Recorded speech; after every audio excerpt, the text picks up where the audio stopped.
India TV, आपकी आवाज।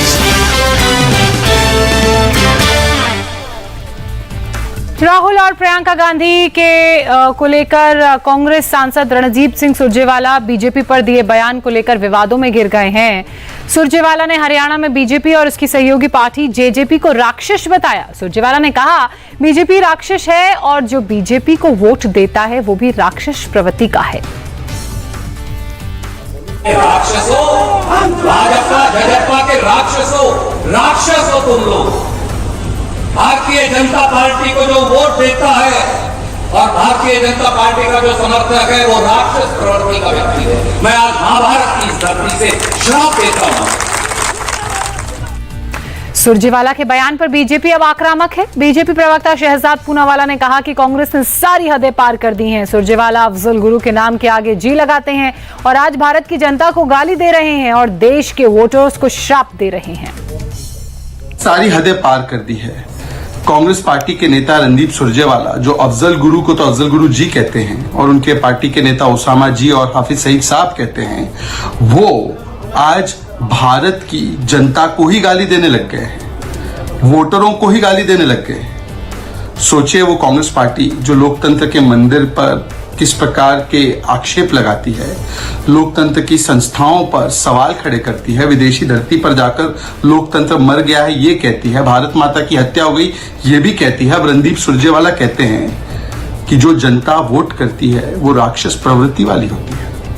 Bharatiya Janata party को समर्थन देने वाली जनता, जिसे हम सभी लोग जनता जनार्दन मानते हैं, ऐसे लगभग 23 करोड़ लोगों को कांग्रेस पार्टी राक्षस प्रवृत्ति का बताती है। और यही नहीं है, रणदीप सुरजेवाला कहते हैं कि मैं इन लोगों को श्राप देता हूं। मतलब भारत माता की हत्या की कामना भी करते हैं और भारत की जनता को श्राप भी देने का काम ये कर रहे हैं। अलग अलग चुनावों में वोटर जिस प्रकार से वोट करते हैं, करोड़ों लोगों ने भारतीय जनता पार्टी को समर्थन दिया है। ये जनता जनार्दन होती है, इसे भगवान का रूप माना जाता है लोकतंत्र में। परंतु कांग्रेस पार्टी इसी जनता को राक्षस प्रवृत्ति का बताती है। ये दिखाता है कि कांग्रेस पार्टी किस अहंकार में जी रही है। कभी ओबीसी समाज को गाली देना, प्रधानमंत्री पद को गाली देना, लोकतंत्र की संस्थाओं को गाली देना और अब तो जनता को ही गाली देने का काम प्रारंभ कर दिया है कांग्रेस ने। इसलिए जनता ने भी मन बना दिया है कि 2024 में किसे आशीर्वाद देना है और किसे श्राप देना है। कांग्रेस नेता सुरजेवाला के बयान पर मध्य प्रदेश में भी सियासत शुरू हो गई है। मध्य प्रदेश के मंत्री विश्वास सारंग ने पलटवार करते हुए कहा कि कांग्रेस नेता ने जनता को हमेशा राक्षस ही समझा है। मुख्य मुद्दा यह है, ये कांग्रेस के संस्कार, कांग्रेस की मानसिकता और नेहरू परिवार के संस्कार को प्रदर्शित करने वाला बयान है। आजादी के बाद हर समय, चाहे जवाहरलाल नेहरू हो, इंदिरा गांधी हो, राजीव गांधी हो, सोनिया गांधी हो या रणजीत सिंह सुरजेवाला जैसे 10 जनपद पर नाक रगड़ने वाले नेता हो, उन्होंने हर समय जनता को राक्षस ही समझा है। उन्होंने हर समय जनता का अपमान किया है। ये कोई नई बात थोड़ी है। नेहरू जी क्या करते थे, इंदिरा जी क्या करती थी, जो आपातकाल लगाने वाली महिला है उसी परंपरा को तो ये आगे बढ़ा रहे हैं। तो इसमें कोई नई बात नहीं है। पर आश्चर्य है, अरे भैया हमें गाली दो चलेगा, भाजपा को गाली दो चलेगा, हमारे नेताओं को गाली दे दो चलेगा, पर भोली भाली जनता को तो राक्षस मत करो सुरजेवाला जी। ये घमंड और श्राप देंगे, इतने बड़े हो गए। इनको श्राप तो जनता देती आई है और देगी। इस बयान के बाद पूरी तरह से जनता अब श्राप देगी कांग्रेस को। भतीजे अजीत पवार के साथ सीक्रेट मुलाकात पर शरद पवार ने सफाई दी है। शरद पवार ने अपनी सफाई में कहा कि अजीत पवार उनका भतीजा है और वो पवार परिवार में पिता के समान है। ऐसे में उनसे कोई भी मिले ये चर्चा का विषय नहीं होना चाहिए। माहिती नाही की तुम्हाला कितपत माहिती आहे। अजित पवार हा माझा पुत्र आहे। अजित पवार हा माझा पुत्र आहे। पवार कुटुंबाचं बघितलं तर पवार कुटुंबामध्ये आता वडील माणूस नाही आणि त्यामुळे वडील माणसाला कोणी भेटायला आले, त्या वडील माणसाने कोणाला बोलवलं हा चर्चेचा आणि वृत्तपत्रामध्ये घेण्याचा विषय होता।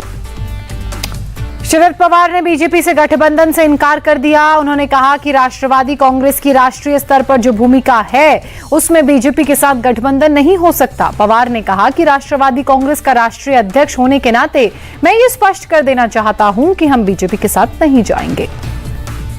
राष्ट्रवादी काँग्रेस पक्षाच्या राजकीय धोरणामध्ये भाजपच्या बरोबरचं असोसिएशन हे बसत नाही आणि त्यामुळं आम्ही कुणीही भाजपच्या बरोबर नाही।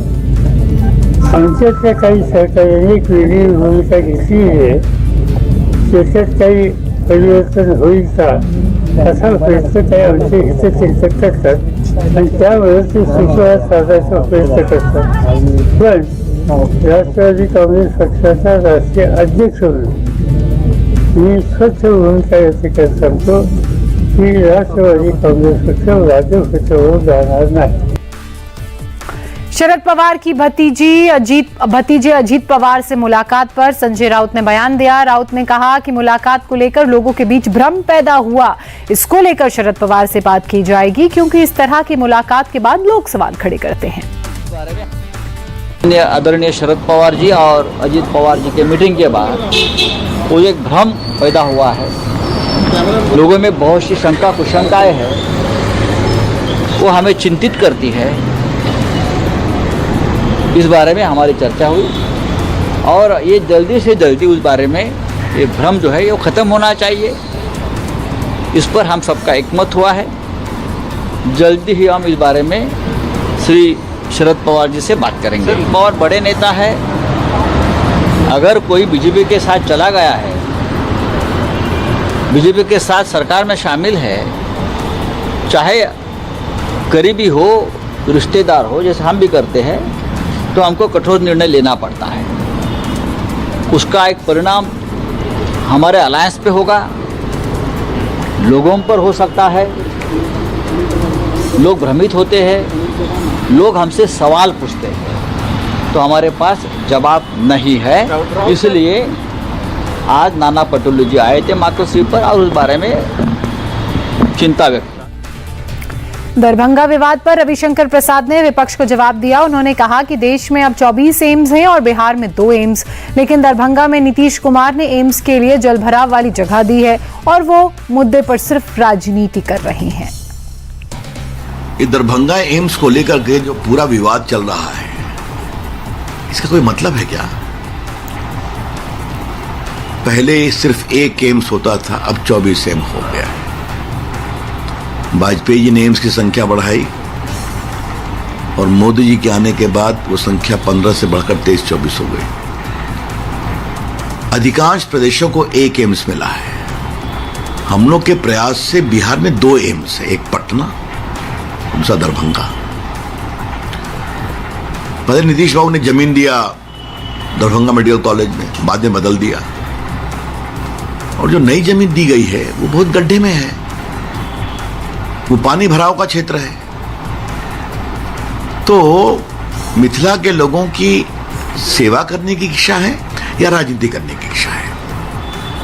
भारत सरकार तैयार है, फंड तैयार है, करने को तैयार है। नीतीश बाबू राजनीति मत करिए। अगर जो वहां के स्वास्थ्य सचिव राजेश भूषण ने बिहार के पदाधिकारियों को पत्र लिखकर जो तकनीकी खामियां बताई हैं, जिसके कारण कठिनाई होगी, जल भराव होगा, मरीजों को दिक्कत होगी, उसका समाधान निकालिए ना। मैं आपसे पूछता हूं, हर बाढ़ में दरभंगा मेडिकल कॉलेज में पानी भरता है कि नहीं भरता है? आप दिखाते हैं ना।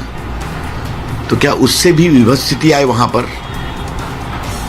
एम्स बहुत बड़ी चीज होती है ना, 750 बेड है, सैकड़ों करोड़ रुपया खर्चा होंगे पूरे मिथिलांचल के लोगों। आज देखिए, एक दरभंगा में एयरपोर्ट बना था, पूरे मिथिलांचल और उत्तर भारत के लोग, उत्तर बिहार के लोग वहीं चलते हैं कि नहीं? वही यार हेल्थ केयर में भी होगा।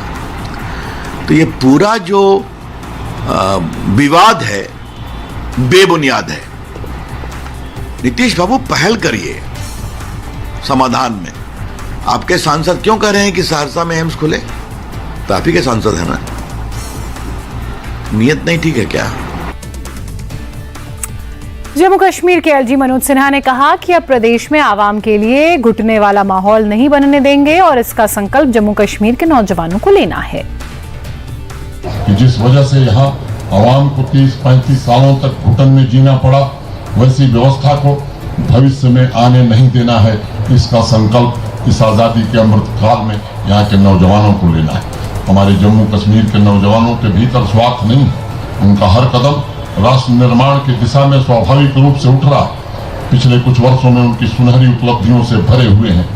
मुझे पूरा यकीन है कि उनकी कर्तव्य भावना, उनके संकल्प से जम्मू कश्मीर आने वाले दिनों में सफलता की नई ऊंचाइयों को छुएगा। पिछले दिनों बिना वीजा के नेपाल के रास्ते भारत पहुंची पाकिस्तानी नागरिक सीमा हैदर ने अपने प्रेमी सचिन के साथ नोएडा में अपने घर पर तिरंगा फहराया।